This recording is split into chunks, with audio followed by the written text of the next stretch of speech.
It's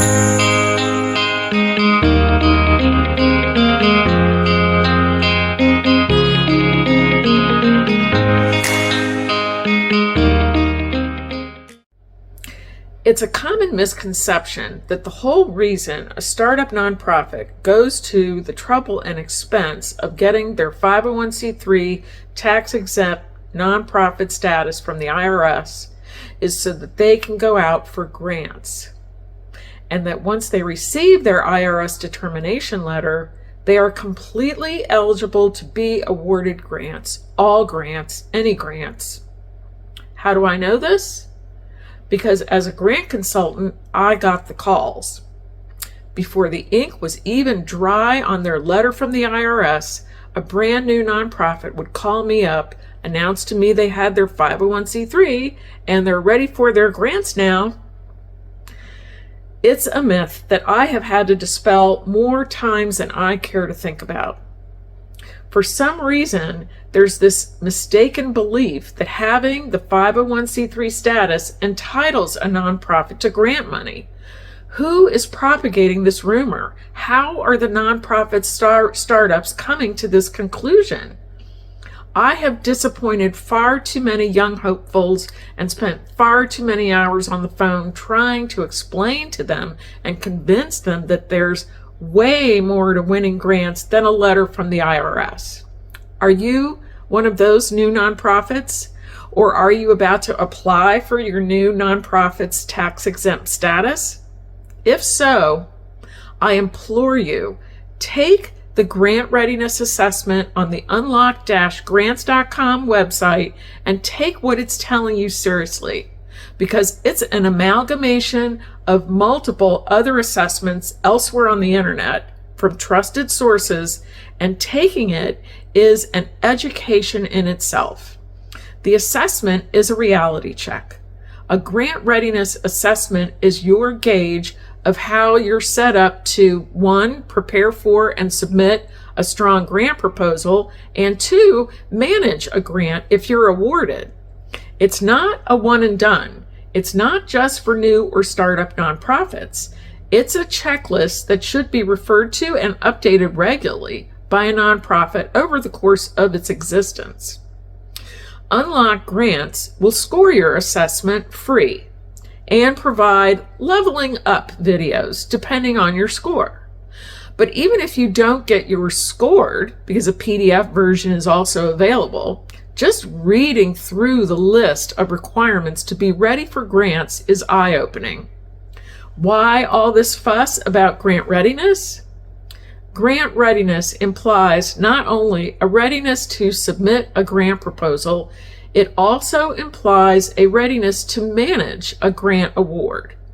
Just like we all daydream about winning the lottery, the startup nonprofit probably also dreams about that big federal grant that they'd win. Working up to that point, where you go out for a big federal grant or are awarded, means you are asking the federal government to trust you with the grant award money. It means that you have convinced them that your nonprofit has the fiscal controls in place to keep the grant award money separate and account for the fact that you have spent it on just what you've said you do in your grant proposal and what they allow you to spend it on. Those two factors may be different. Read the fine print. And the feds will also put their own fiscal controls in place when they only release funds when you turn in receipts, meaning you need to be able to pay for what you spend up front. It's called a reimbursement grant. So that $1 million grant you dreamt of, you need to come up with that cool mill yourself and then wait for the feds to cut you a check. That dream could fast become a nightmare. The feds are making these reimbursement grants more and more common as an oversight measure. Can your nonprofit handle that? And can you blame the feds for handing over the cash flow prob to you?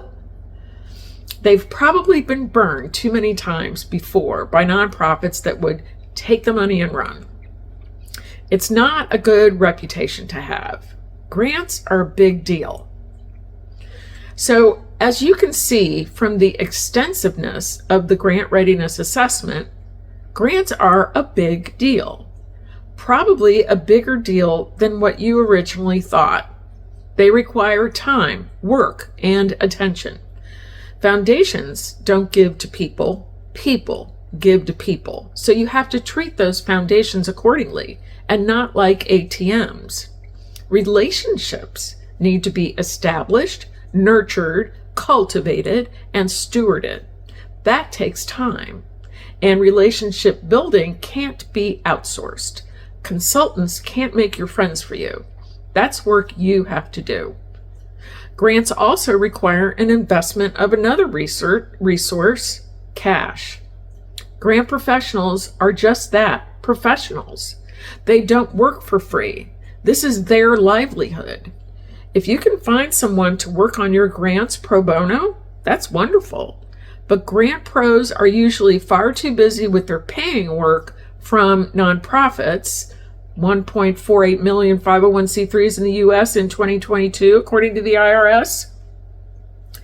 The new nonprofits would call me up and ask, how much do I charge to go out for grants? And if I was getting those calls, you know my consultant colleagues were getting them too. So being grant ready also means being able to afford a proper grant pro to help you get grant ready and submit a strong proposal, so you have a better than even shot at a grant award. It's more than a question of picking someone who takes good notes and knows how to fill out forms. It's a matter of finding someone who can position you as the strongest candidate for the limited grant dollars. Not by fudging the truth, but by working interdepartmentally to strengthen your agency, its programs, and its reputation in the eyes of funders. That's a tall order. How to start? Start by taking the Unlock Grants Readiness Assessment at unlock-grants.com and finding out your score for free. Watch the accompanying videos, also free, and look hard at your readiness areas that need attention and make strides to build and strengthen your nonprofit in the eyes of funders. It's a long game that starts with the first step.